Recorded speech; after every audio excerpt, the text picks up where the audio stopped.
Hello, my name is Cliff Eley of the Eley Law Firm. I'm an attorney who's been representing injured workers in Colorado for over 25 years.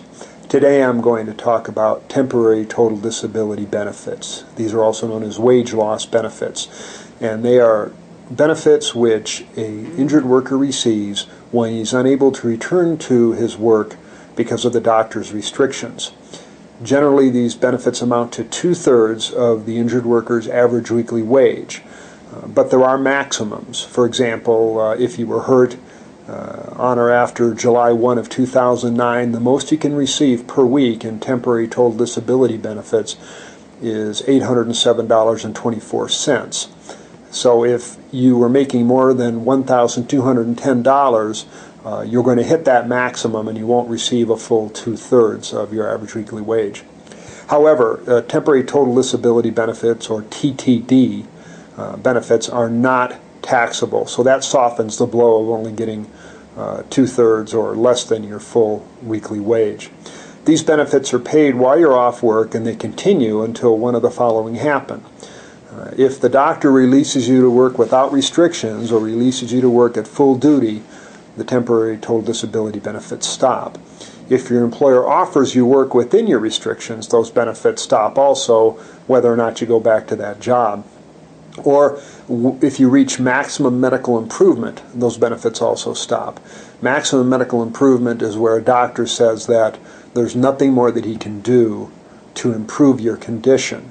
And when you reach that point, temporary benefits stop, and you're then entitled to permanent partial or permanent total disability benefits, which I'll discuss in other videos.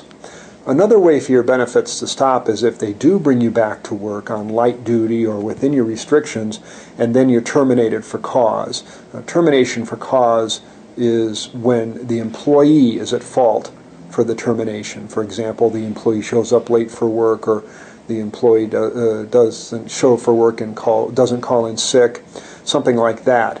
If an employee is brought back to work at light duty and is then terminated for cause, he's not entitled to temporary benefits.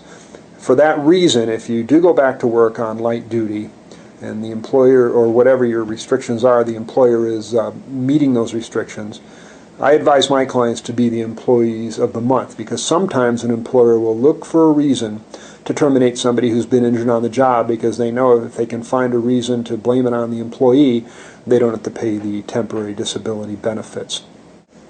If you return to work on restricted duty and you're making less per hour or working fewer hours, you're probably entitled to temporary partial disability benefits, which is 2/3 of your wage loss after you've returned to work.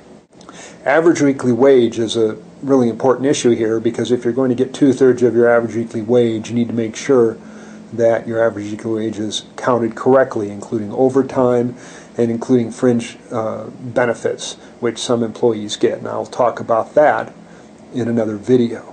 But if you have any questions about this or any other issue in workers' compensation, please give me a call. I'm at 303-785-2828, or you can email me at cliff@eleylawfirm.com.